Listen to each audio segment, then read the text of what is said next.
Hey everyone, it's Rob Folia and Jessica Klein with Folia Properties at Keller Williams here and in Nashville. And we wanted to come to you live today to go over basically the impact of waiting to make a move and what that could look like. And basically one of the reasons why we wanted to come to you all today is that we're getting into the holidays. It's the holiday season. It's a very normal time that we hear, oh hey, we're going to wait a little bit. We're going to wait till the springtime, wait till the summertime, and that's absolutely fine if that's the case for your life. And at the same time, we want to go through the financial impact of waiting to make a move because it's we don't exist in a vacuum and things can change. So we want to look like go through what that could look like, if that makes sense. You ready to jump in, Jessica? Yeah, and I think that this is going to be an especially interesting conversation because it's not only the normal, holiday season. We're in a very unique market right now, and I think it'll be a slightly different conversation this year than it might be in other years. Absolutely. And so, yeah, y'all can see the little cartoon I found here online. I just wanted to, just to put a little lightheartedness, but I also wanted to show this quote right here that one day you're going to run out of one days. And the reason I just wanted to share that is we're in what a mentor said recently to me, that we're in basically possibly the best market we've ever seen to sell a home. And I don't mean that from a real estate like salesperson sell a home standpoint. I mean from a homeowner standpoint. We are in possibly the best market we'll ever see. And you can go back and look at some of our older videos to see why that is. Low inventory, low interest rates as well. But we're going to dive into some of that today and show what the financial impact is going to look like if we do run out of one days here. And so first off, this is going back 10 years, historical interest rates. And I wanted to share this with y'all for a reason. There's a lot of lines on here. They all say about the same thing. They're all about the same trend line that you're seeing on here. The reason I wanted to share this with y'all, though, is simple. I don't know, probably 10 years ago, 9 years ago, 8 years ago, when rates were pretty low back in, and this is on FreddieMac.com, by the way, is where we're getting our information. Back in 2012, 2013, when rates were super low, everybody was refinancing. They were trying to get into a home with a super low rate because it affects affordability. It affects it on your monthly basis. And then they thought, well, hey, things will never change. Things are never going to go back up. You can see here just the 30-year fixed rate. That's the blue line at the very top. I mean, you can see how that jumped up relatively quickly into 2014. And obviously there have been peaks and valleys since and all that, but it even peaked way up here back about 2 years ago, close to 5%. And that can really impact a lot. And you can see that just from November of 18, I guess the increase from the beginning of the year was a whole 1% difference. I mean, in fact, even just take the bottom here, over 1%, almost 1.25% difference in about a year. And I want to show, if we can, and I don't know if it's going to be too boring for numbers, Jessica, but I want to dive into a couple of these numbers and how that actually affects somebody from a monthly standpoint. Does that sound good? Yeah, I mean, I think that that's a great way to do this, and the interest rate really does impact your payment significantly. I mean, the difference between paying 5% on your loan and 2.5%, I mean, you're paying twice over the life of the loan in interest. And that's a huge impact on your monthly payment because, as anyone who's paid off their house can tell you, it's a big change when you stop paying interest.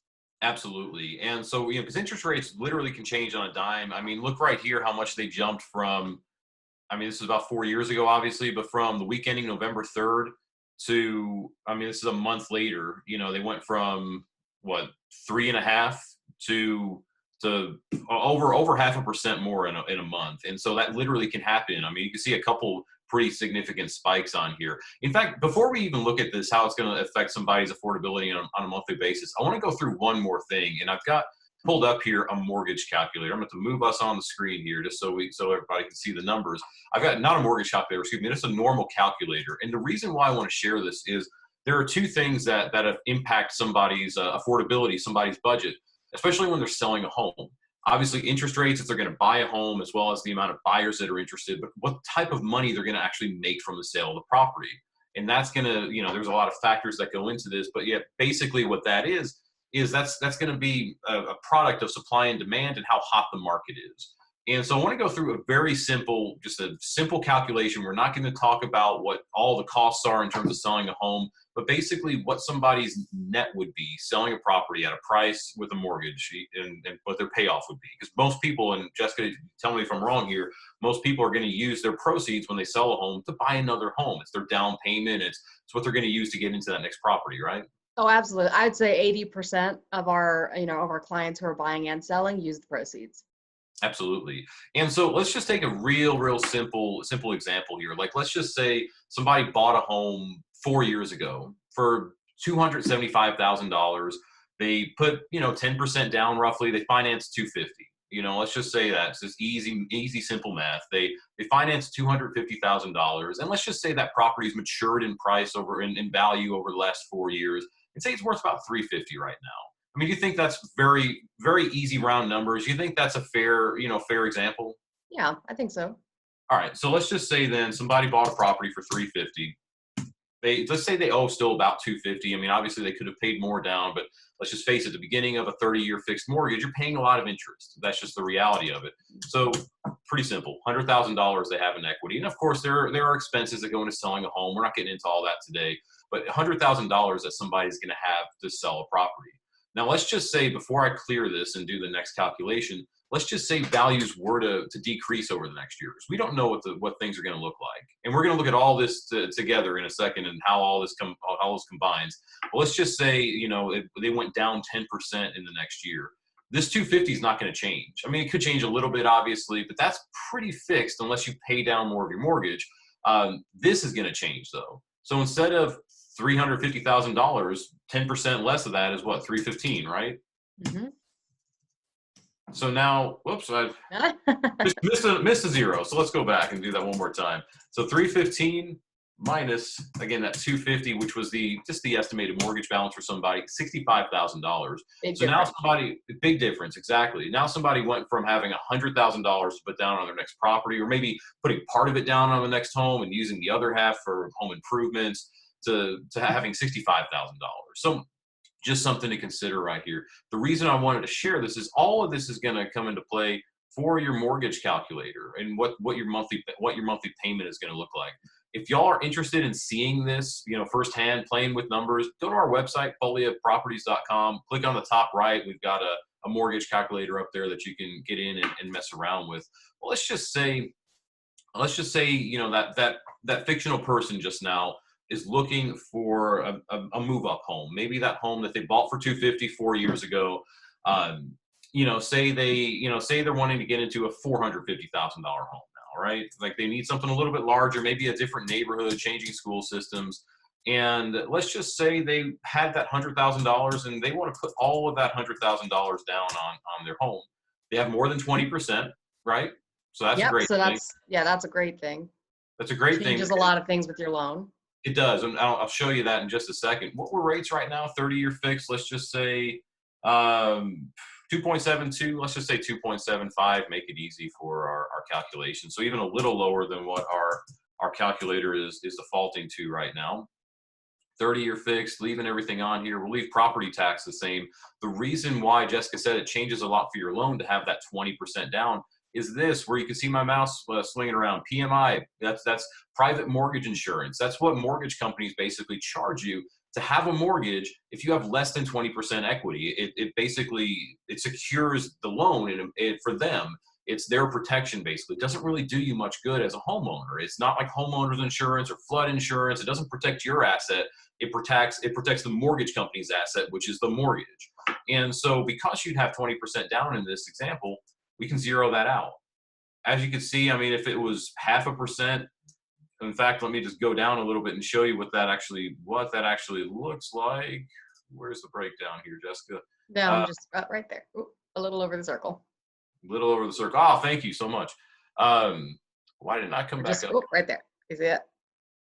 Yeah, it didn't come back up on here with the PMI, but anyway, it must be doing something funny here for us. But anyway, you can see 0.5% on there. It's still going to need money on a $400,000 or $350,000 mortgage. 0.5%.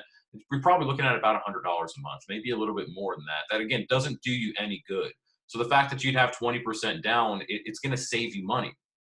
So just leaving everything else on here that you can see. I mean, it keeps this fictional person's monthly payment for a $450,000 home, putting a little more than 20% down at about $1,700 a month.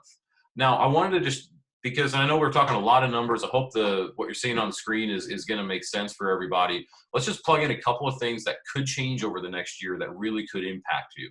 Like, let's just say the market does shift and become a buyer's market in the next 12 months.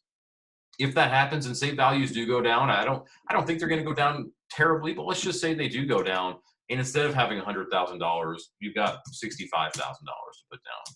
Yes, and I know technically the home value of the home you're buying could change too, but let's just not get into there's a lot of what ifs. Let's just leave it at this for right now. If nothing else changed, and obviously you can see you don't have 20% down, so you'd have mortgage insurance. But if nothing else changed, automatically your payment jumped about 140, 150, yeah. And that's not changing anything else. You'd have a little bit of mortgage insurance. Let's just say you're at about 0.5%. All of a sudden now your Yeah. payment's gone up $250. And let's just do one more thing, and that's interest rates. I mean, we saw on this right here how rates there've been times where they've jumped from 4% to basically 4.5% within a couple of month period. You can see here January of 2018 to November of 2018, that's about a 1% difference. So let's just say that nothing else changed. They didn't jump by 3% or anything. Let's just say they went from 2.75 to 3.75. Now all of a sudden you're at about $500 more a month than you were before. And I know this is a fictitious person, and we're talking about an example with a lot of moving factors. The reason why we wanted to share this with y'all is that literally this is the best time we've seen to sell a home, because none of the stuff for this fictitious person, which I think could be a lot of real people that we've worked with this year. A couple of things changed. Like, they still have money. They're not underwater on their home, but they don't have 20% down. Rates are still good. They're not phenomenal like they are right now. Their PMI isn't much, but it's still there. All that combined to really impact somebody's monthly budget by $500 a month. And Jessica, I don't know about you, but I think the normal household in our country could use an extra $500 a month, right? Absolutely. And even though these are, quite a few small changes, it's nothing crazy. I mean, we've seen the inverse of those changes over the last few months. Exactly. I'm glad you said that too, because for instance, I mean, just talking about right here where we were saying down payment, and how, just to jump back to this calculator, how we went from a home that was worth $350 to $315. That's a 10% decrease in price. I mean, we've seen a 10%, or actually more than that, increase in price over the last year.